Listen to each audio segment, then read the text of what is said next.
Don't leave the TV on and either turn off the lights in the living room or your room. Got it? Got it. I'll make sure to save electricity. I left the house to go shopping far away. Whether leaving or staying at home, we as a family are committed to saving energy, like remembering to turn off lights and setting the air conditioner to the right temperature. Today, like always, we reminded each other in the family, and I went out. However, a few hours later when I returned, our dear home had completely changed. Since you love saving so much, I'll save electricity for you. The sound that echoed maliciously was Amelia's laughter. Amelia, who sneaked in secretly, had turned off our home's breaker, causing a major problem. The reason she did this? My name is Emma. At 29, I married Liam, my same-aged partner, and moved into my in-laws' house. My mother-in-law had already passed away, and my father-in-law, James, who has a respiratory illness, was living alone. Persuaded by my concerned husband, I started living there while continuing my job. In the in-laws' house, there was also the unmarried Amelia, but we never really got along. James is calm and kind, much like my husband. In contrast, his sister Amelia is temperamental and volatile. Being straightforward, I often clashed with her, and being a few years older, I was somehow managing to keep her in check. Excluding her, it was a peaceful life. But within half a year, James's illness worsened. He needed an oxygen machine even to stay at home. Both Amelia and I were working, so there was no one to help James during the day. We should have arranged for him to live in a care facility, but James refused to leave the house filled with memories of his wife. Consulting with my husband, we concluded it would be cruel to force James to move, so we hired a caregiver. But that led to more problems. Already not getting along with me, Amelia disliked strangers entering her home and started harassing the caregiver. Invisibly to us, she was abusive and sarcastic, obstructing the work, and repeatedly complained to the agency, saying they couldn't be trusted with her father. By the time we realized the cause, multiple caregivers had quit, and the agency told us they couldn't send anyone new. What do we do now? Other agencies have refused us too. We must be blacklisted. Damn it all because of Amelia. Known as a troublesome household, we could no longer hope for a caregiver. We had to think of a solution. With a sigh, Amelia, always self-centered, had isolated herself from the family. My husband, as her brother, tried to correct her, but it only led to fierce arguments, and he eventually told her to move out and live independently. But Amelia, angered by such reprimands, started complaining to me, as I was less intimidating than her brother. You're a daughter-in-law now, so you should take care of him, Emma. Liam can't quit his job, being a man, but you're different. Overheard by my husband, this sparked another argument. This situation didn't allow James to rest and recover peacefully. I didn't want to give in to Amelia's demands, but I couldn't just stand by either. Feeling indebted to James, who had tried to make me feel at home despite his illness, I decided I'll quit my job and take care of James. I'll start learning about caregiving bit by bit. After all, James is family to me too. When I finally decided to resign for caregiving, James and my husband thanked me with tears. It was a real challenge learning about caregiving from scratch, but James always kindly encouraged me despite my struggles. The only thing that didn't change was Amelia. She neither moved out nor helped with the housework or caregiving. On her days off, she would disappear, presumably to hang out. Even though I had more time, I was busy with James and studying for caregiving. My husband and I shared household chores, but whenever something was missed, Amelia was quick to complain. Oh, Emma decided to take on both caregiving and housework, right? You like doing everything yourself, don't you? If I even slightly talked back, she would retaliate unpleasantly. She kept harassing me like this, but was always found out and scolded by my husband and others. Every time she would play the victim, saying, "James is too kind to say anything, so I'm doing it for him." Naturally, things didn't improve, and her constant interference slowed down my household tasks, quickly piling up stress. I'm truly grateful to the caregivers who managed to smile and care for James despite her meddling. Not just me, but James and the others were fed up with Amelia's persistent attitude. However, one day while my husband and I were secretly discussing how to encourage her independence, she announced, "I got engaged and I'm moving out. Goodbye, Dad. I'll come back to visit sometimes." With that, Amelia left the house. Obediently, we were surprised, but with her stormy presence gone, and the house's atmosphere stabilized. James was aging, and his condition was a concern, so there were talks of moving him to a care facility. But as I got accustomed to caregiving, we decided to continue with home care. Amelia, now living at her fiancé's place, often returned home. "I bet there will be leftovers from dinner tonight. Put them in a Tupperware. I'll take them with me," she'd say.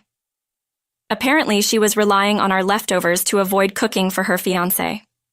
Her selfishness remained, treating me like a housemaid as before. "Amelia, don't order around without helping yourself," I'd remind her. Yeah, sorry, Emma, that's enough, right? Hurry up with the dinner," she'd dismiss, even when scolded by James, with an indifferent attitude. Honestly, the amount of food I had to prepare didn't change much from before she left, so that wasn't really an issue. Rather, the problem was the food and utility costs.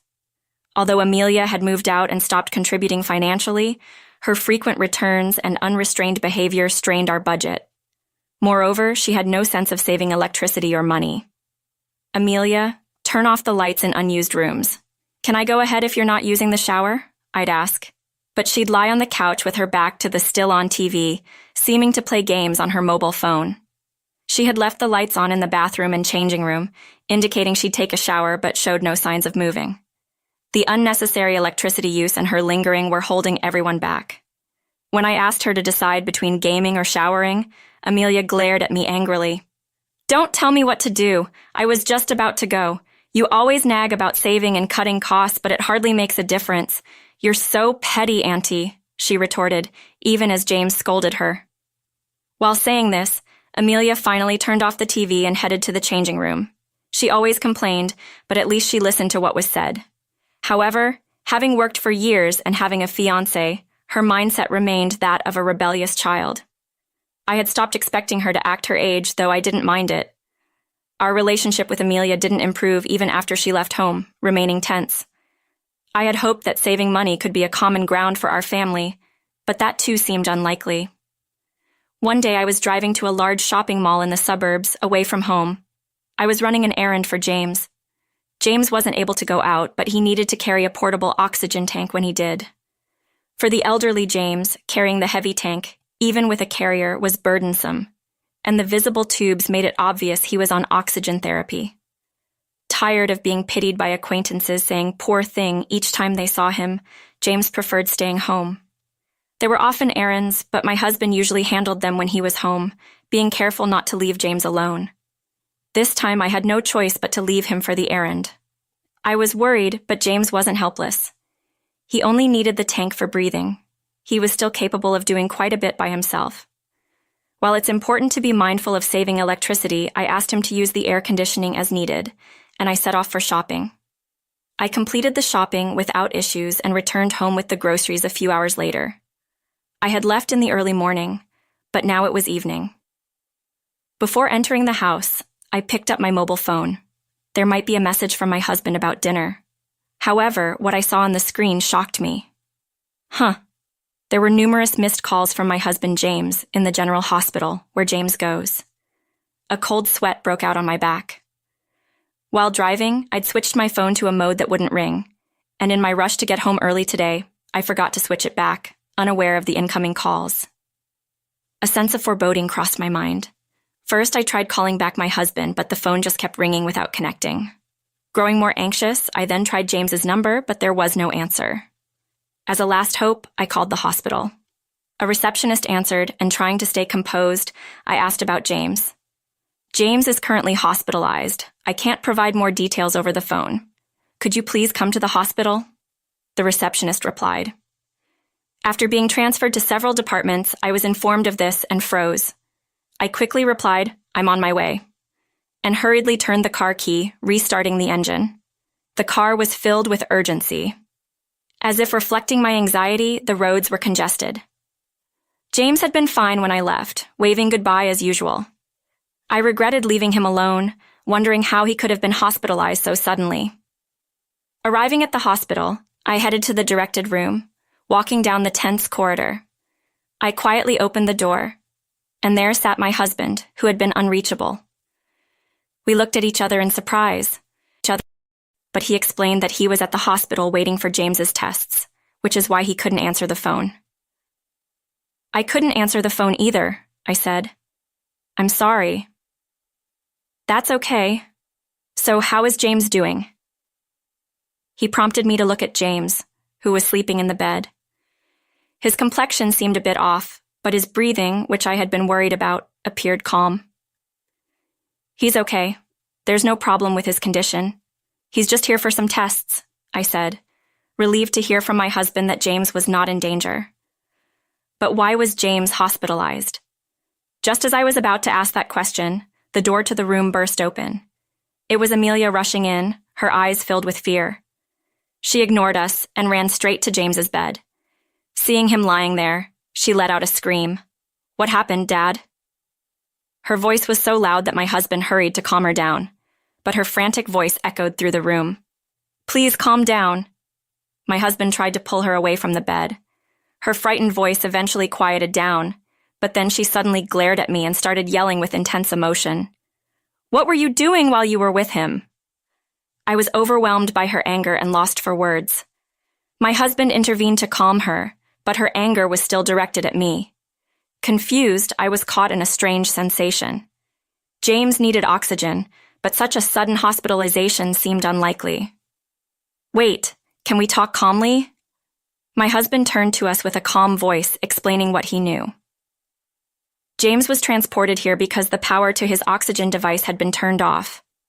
After I left, James had been sleeping in his room, but during that time, the power went off. Awoken by breathlessness and trying to turn the device back on, it wouldn't work, and he couldn't reach me or my husband.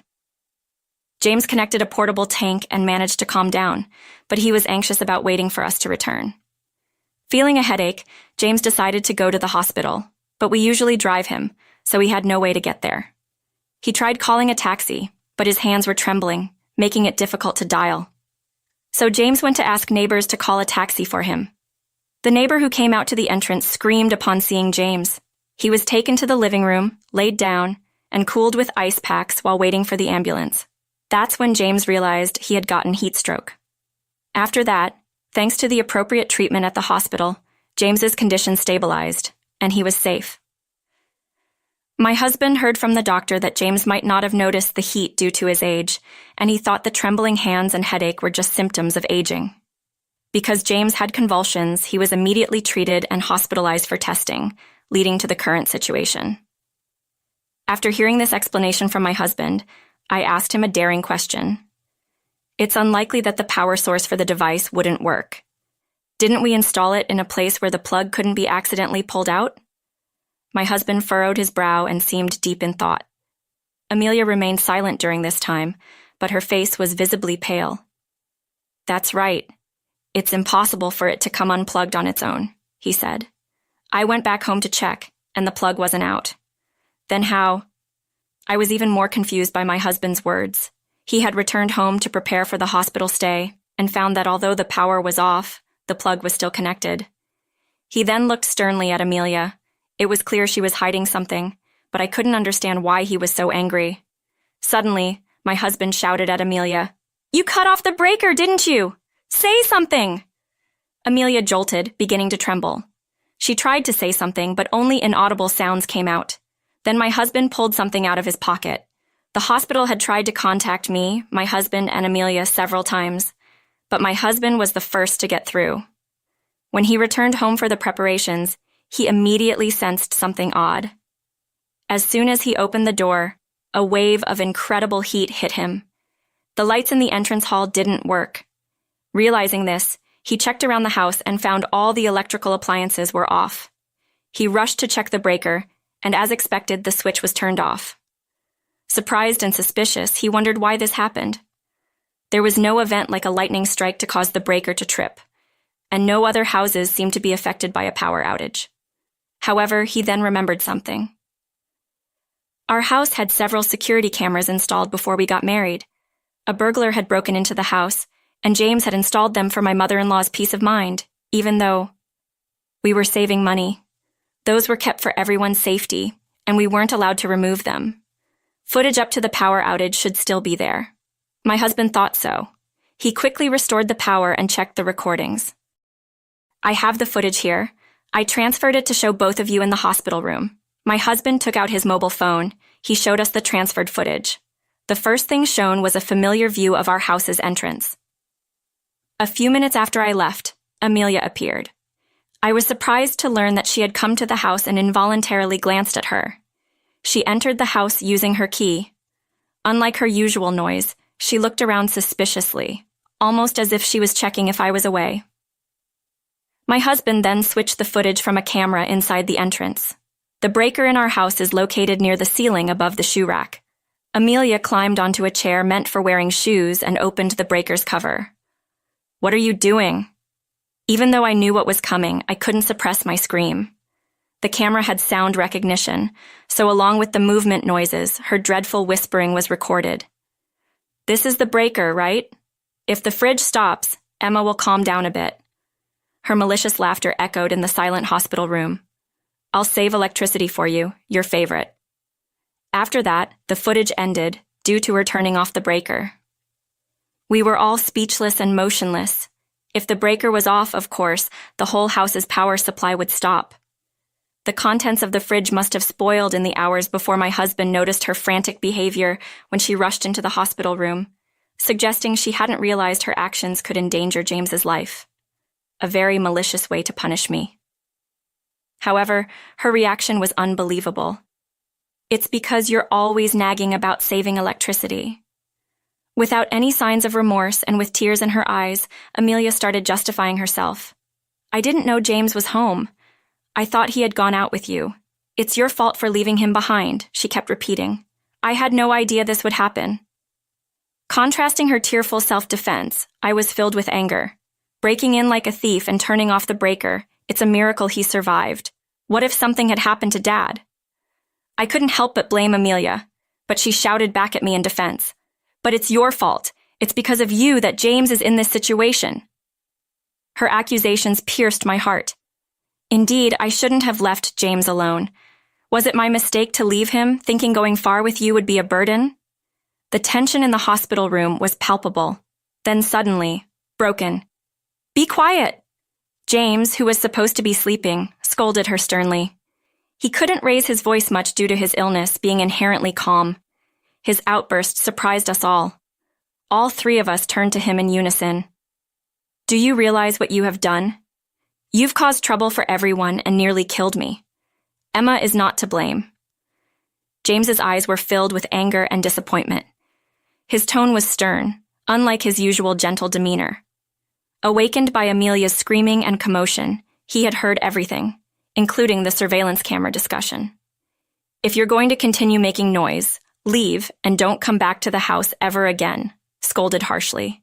Amelia turned pale and froze but soon began to cry loudly, which was very disturbing. She apologized to James, but he insisted she'd leave, and my husband escorted her out of the room. James was discharged just a few days later. When we went to the hospital to pick him up, he greeted us with a smile, seemingly recovered. However, upon returning home, Amelia was waiting at the front door. She hadn't shown up in front of us since that incident. We were expecting an apology, but her words were the same as before. "It's your fault. It's all because of you that James ended up like this." James and my husband were exasperated. Unwilling to admit fault and still blaming me, James stepped forward. "Be thankful I'm not reporting you to the police, because your family, your actions are absolutely unforgivable." His cold voice in the hospital room hadn't changed, and she fell silent. But James didn't stop there. He seemed to despise her from the bottom of his heart. "It's disownment. I can't believe you still don't realize the severity of what you've done. Don't come to our house again. I went to the hospital, but I won't attend your wedding either." He spoke harshly, pushed Amelia aside, and entered the house vigorously. She was probably not expecting to be disowned by her father, and stood there in shock. We decided to stand by James and support him, so we entered the house, leaving her behind. Amelia repeatedly tried to apologize afterward, but James ignored all her attempts. Having been troubled by her too much, we had no sympathy, and upheld his decision. James had been asked to financially support Amelia's wedding and honeymoon, but he refused all requests and declared he wouldn't attend the wedding. One day, Amelia ambushed me outside the house. She desperately apologized and begged me to persuade James, but I had already decided not to forgive her. Knowing she would resist or ignore, I quietly listened to her before leaving her there and walking away. This series of events eventually became known to Amelia's fiancé. James had refused to attend the wedding for safety reasons, which puzzled her fiancé, prompting him to contact James. Unaware of the full story, her fiancé was shocked to hear about the emergency caused by Amelia and hurriedly apologized to James. The fiancé, unlike Amelia, seemed to have reasonable judgment, calling her actions attempted murder. The wedding was eventually called off. They hadn't moved into their new home yet, but the fiancé canceled it and kicked Amelia out. Having already quit her job and spent her savings on beauty treatments in preparation for the wedding, she was left nearly broke with the wedding cancellation's cost to bear. She fell into debt, but didn't show up at our doorstep. Meanwhile, the three of us were living peacefully without Amelia's disruptive presence. James's health seemed to be improving, though we couldn't be complacent due to his age. A care facility seemed unnecessary for now. We were even planning